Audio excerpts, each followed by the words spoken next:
কুৰুক্ষেত্ৰ যুদ্ধৰ পাছত পাণ্ডৱসকলে প্ৰায় ৩৬ বছৰ কাল হস্তিনাপুৰ ৰাজত্ব কৰিছিল। আৰু প্ৰথম ১৫ বছৰ কাল ধৃতৰাষ্ট্ৰৰ পৰামৰ্শ মানিয়েই যুধিষ্ঠিৰে ৰাজ্য শাসন কৰি আছিল। কৌৰৱকুল ধ্বংসৰ পিছত ধৃতৰাষ্ট্ৰ, গান্ধাৰী, সঞ্জয়, বিদুৰ সকলোখিনি হস্তিনাপুৰত যুধিষ্ঠিৰ লগতে আছিলে। আৰু যুধিষ্ঠিৰে সেই ধৃতৰাষ্ট্ৰৰ সকলো পৰামৰ্শ মানি তেওঁ ৰাজশাসন কাৰ্য চলাই আছিলে। যুধিষ্ঠিৰে কেতিয়াও গান্ধাৰী ধৃতৰাষ্ট্ৰক বেয়া চকুৰে চোৱা নাছিল, যদিও ভীমে কেতিয়াবা কেতেৰা জেঙেৰা কৰিছিল। লাহে লাহে দিনবোৰ বাগৰি আহিল। যুধিষ্ঠিৰ, অৰ্জুন, নকুল, সহদেৱে যিমানেই শুশ্ৰূষা কৰে বা গুৰুত্ব দিয়ে, কিন্তু সেই গুৰুত্বখিনি ভীমৰ পৰা পোৱা নাছিল। ভীমে সদায় ওলাওঁতে সোমাওঁতে কেতেৰা জেঙেৰা কৰিছিল। এদিন লাহে লাহে ধৃতৰাষ্ট্ৰই ভাবিলে যে মই এতিয়া এই ৰাজ্যত থকা উচিত নহয়, মোৰ এতিয়া বানপ্ৰস্থৰ সময়। এই কথাটোকে ভাবি বিদুৰ আৰু সঞ্জয়ক কথাখিনি ক'লে।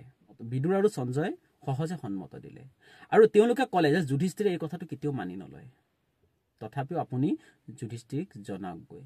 ধৃতৰাষ্ট্ৰই যুধিষ্ঠিৰক গৈ মনৰ কথাখিনি ক'লেগৈ যে তেওঁ এতিয়া বানপ্ৰস্থৰ সময়, ৰাজ্যৰ বা সংসাৰৰ মায়ামোহ ত্যাগ কৰি পেলাই তেওঁ বনলৈ যাব বিচাৰিছে। যুধিষ্ঠিৰে একে এষাৰে মানা কৰিলে, আপুনি মোৰ পিতৃ, আপোনাক লৈ মই ৰাজ্য শাসন কৰি আছো, আপোনাৰ দিহা পৰামৰ্শ মতেই মই চলি আছো। আপুনি যদি নাইকিয়া হৈ যায় মই কেনেকৈ ৰাজ্য ভোগ কৰিম? যদি মোৰ লগত আপোনাৰ অশান্তি পাইছে তেতিয়া মই সম্পূৰ্ণ ৰাজ্য এৰি দিওঁ, হয় আপুনি শাসন কৰক, নহ'লে আপোনাৰ পুত্ৰ যুযুৎসুক ৰাজ্যভাৰ গতাই দিওঁ। ধৃতৰাষ্ট্ৰই তেতিয়া ক'লে, সেয়া একোৱে কৰিব নালাগে, মই কেতিয়াও তোমাক বেয়া পাই তোমাৰ লগত বিশুদ্ধাৰ কৰি মই যাব ওলোৱা নাই। মই যাব ওলাইছো, প্ৰত্যেকজন ৰজাই শেষ মুহূৰ্তটো বানপ্ৰস্থত কটাব বিচাৰে।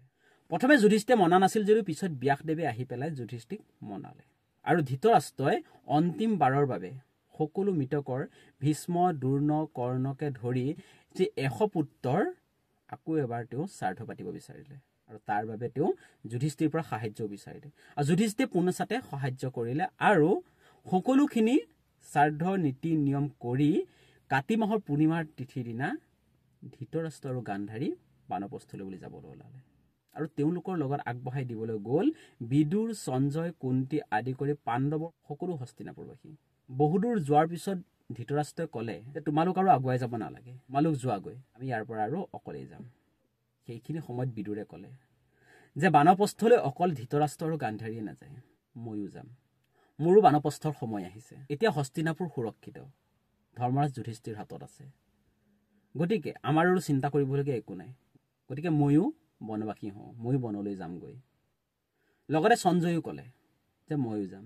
যুধিষ্ঠিৰে প্ৰথমে আচৰিত হ'ল, সকলো যদি যায়গৈ মই কাক লৈ ৰাজ্য শাসন কৰি থাকিম? যুধিষ্ঠিৰে বাধা দিছিলে, কিন্তু কোনো বাধা নামানিলে। তেওঁলোকে কৈছিলে ধৰ্মৰাজৰ হাতত যেতিয়া ৰাজ্যৰ মুঠিটো আছে, ইয়াৰ কেতিয়াও অনিষ্ট নহয়, আৰু গতিকে আমাৰ কাম আমাক কৰিবলৈ দিয়া।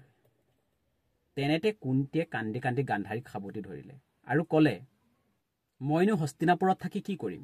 মই বহুত সুখ পালোঁ, মোৰ স্বামী ৰজা হ'ল, ৰাজৰাণীৰ সুখ পালোঁ, মোৰ পুত্ৰ ৰজা হ'ল, মই ৰাজমাতাৰ সুখো পালোঁ, মোৰ আৰু একো সুখ নালাগে, ময়ো বনবাসী হওঁ।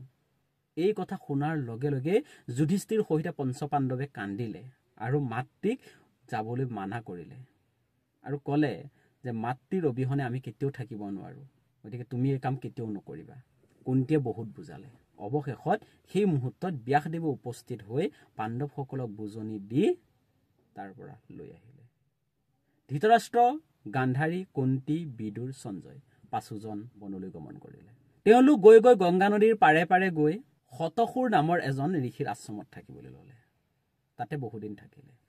এনেদৰে দিনবোৰ পাৰ হ'ল আৰু পাণ্ডৱসকলে উভতি আহি পুনৰ ৰাজ্য শাসন কৰিবলৈ ল'লে। এদিন যুধিষ্ঠিৰে চাৰি ভাতৃক ক'লে, আমাৰ বৰদেউতা, মা বা বিদুৰ, সঞ্জয়কে সকলোকে বহুত দিন দেখা নাই, ব'লা এদিন বনত গৈ তেওঁলোকক চাই আহোঁগৈ। যুধিষ্ঠিৰ কথামতে সকলো ওলাল। যুধিষ্ঠিৰকে আদি কৰি সকলো ভাতৃ, তেওঁলোকৰ পত্নীসকল, তেওঁলোকৰ মন্ত্ৰী, প্ৰাপ্তমন্ত্ৰী, লগতে যি ১০০ কৌৰৱৰ বিধৱা পত্নী আছিল সেই পত্নীসকলকো লৈ এদিন সকলোৱে বনলৈ গমন কৰিলে যে তেওঁলোকক এবাৰ দেখা কৰি আহিবগৈ। বিচাৰি বিচাৰি গৈ তেওঁ বনৰ মাজত সেই আশ্ৰমত থকা ধৃতৰাষ্ট্ৰ, গান্ধাৰী, কুন্তি, সঞ্জয়ক লগ পালে। সুখ দুখৰ কথা পাতিলে, কিন্তু তাত বিদুৰক দেখা নাই। বিদুৰক নেদেখি যুধিষ্ঠিৰে সুধিলে, বিদুৰ খুৰা ক'ত আছে? তাৰে এজন তপস্যীয়ে ক'লে যে বিদুৰ আজিকালি আশ্ৰমত নাথাকে, তো অতব্য অৰণ্যৰ মাজত তপস্যাত লীন হৈ থাকে। তেওঁ সকলো খাদ্য ত্যাগ কৰিছে, তেওঁ হাড় আৰু ছালখনহে আছে। এই কথা শুনি যুধিষ্ঠিৰ ভাগি পৰিল, বিদুৰক বিচাৰি বনৰ মাজলৈ গুচি গ'ল। গৈ গৈ তেওঁ গছৰ তলত বিদুৰক দেখা পালে। তেতিয়া বিদুৰে যুধিষ্ঠিৰলৈ একেঠিৰে চালে। যুধিষ্ঠিৰ চকুত চকুত হৈ প্ৰত্যেকটো অংগই তেওঁৰ লগত অনুসৰণ কৰি যুধিষ্ঠিৰ শৰীৰত বিলীন হৈ গ'ল। যুধিষ্ঠিৰ আচৰিত হ'ল আৰু তেওঁৰ গাত 100 গুণ শক্তি বৃদ্ধি হ'ল। যুধিষ্ঠিৰে একো বুজি পোৱা নাই কি হ'ল এয়া। যেতিয়া তেওঁ আশ্ৰমলৈ উভতি আহি কথাখিনি ক'লেহি, তেতিয়া তাত উপস্থিত থকা ব্যাসদেৱে ক'লে, মই তোমাক আগতে কৈছিলোঁ যে বিদুৰ আৰু তুমি ধৰ্মৰাজৰ অংশ, আৰু সেইবাবে বিদুৰে তোমাৰ দেহত বিলীন হৈ গ'ল। তাৰপিছত সকলো তাৰ পৰা হস্তিনাপুৰলৈ গুচি আহিল। কিন্তু কিছুদিনৰ পিছত খবৰ পালে যিখন বনত ধৃতৰাষ্ট্ৰ, গান্ধাৰী আৰু কুন্তি আছিল, সেই বনখনত বনজুই লাগি ধৃতৰাষ্ট্ৰ, গান্ধাৰী আৰু কুন্তি সলিল সমাধি ঘটিল। সঞ্জয় কোনো ৰকমে বাহিৰলৈ আহি হিমালয় পৰ্বতৰ ফালে গুচি গ'ল। অৱশ্যে সঞ্জয় তেওঁলোকক আনিবলৈ চেষ্টা কৰিছিল, কিন্তু ধৃতৰাষ্ট্ৰ, কুন্তি আৰু গান্ধাৰী আহিবলৈ নিবিচাৰিলে। তাৰ বিপৰীতে সঞ্জয়কে তেওঁলোকে হিমালয় পৰ্বতৰ ফালে গুচি আহিবলৈ ক'লে। মহাভাৰতৰ মতে যি সময়ত বনজুই লাগিছিল সেই সময়ত ধৃতৰাষ্ট্ৰে তপস্যা কৰি আছিল, আৰু তেওঁ তপস্যালৈ অহাৰ আগত যজ্ঞৰ এডাল জুই এটা জোপোহাত পেলাই থৈ আহিছিলে, আৰু সেই তাৰ পৰা উমি উমি জুইকুৰা জ্বলি গোটেই বনখন জ্বলি গৈছিল আৰু তেওঁলোকৰ মৃত্যু হৈছিল। এনেদৰে গান্ধাৰী, ধৃতৰাষ্ট্ৰ আৰু কুন্তিৰ সলিল সমাধি ঘটিছিল। এয়া আছিল আজি ভিডিঅ'টোৰ মূল কথা। ভিডিঅ'টো কেনে পালে জনাবচোন, ভাল লাগিলে শ্বেয়াৰ কৰি দিব। আকৌ এটা এনেধৰণৰ ভিডিঅ'ত লগ পোৱাৰ আশাৰে আজিলৈ বাই বাই।